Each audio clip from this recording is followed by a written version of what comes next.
Sir, meron tayo na daanan dito. Napaka-solid, napaka-tibay ng ibon dito. Isipin mo, pet shop oh.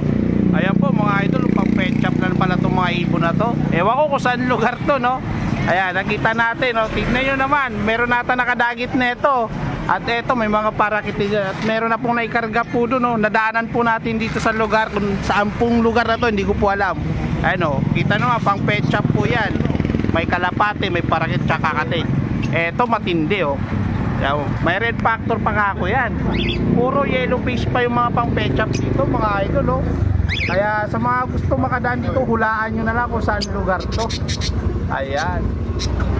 Diba? Napaka-solid. Pang pet shop na lang pala to dito. Parang Indonesia style lang to ah. Napaka-solid ng ibon dito. Pinapang pet shop lang. Ayan oh. Para maniwala kayo. Ayan oh. Poultry supply. Ayan, mga poultry supply po yan.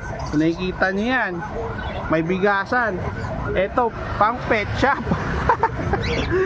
Napakatindi ng pang pet shop dito mga idol. Ayan, puro yellow face. Ayan, yellow face lahat. Walang man lang red na ano, opaline or mga lutino. Puro yellow face, pang pet shop. Tindi na ito mga idol, oh, lakas. Saan kaya itong lugar na to? Anong lugar kaya to? Ayan. O, diba? O, palo pa tong isa, o. Palo pa isang kakatil, o. So, yan. Pero ang totohanan po niyan ay dito lang sa tropa. Ayan. Tropa po may-ari na ito. Joke lang po, mga idol. Hindi po yan pang pet shop. Hindi po. Hindi yan pang pet shop. Hindi po yan pang kalsadang ibon lang. Ayan o, hindi po yan pang kalsadang ibon. Ayan o, si Pris Ilyas o. Ayan, Pris. Ayan o.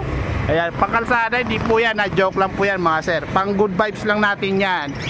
So ayan, thank you. Walang hate love lang.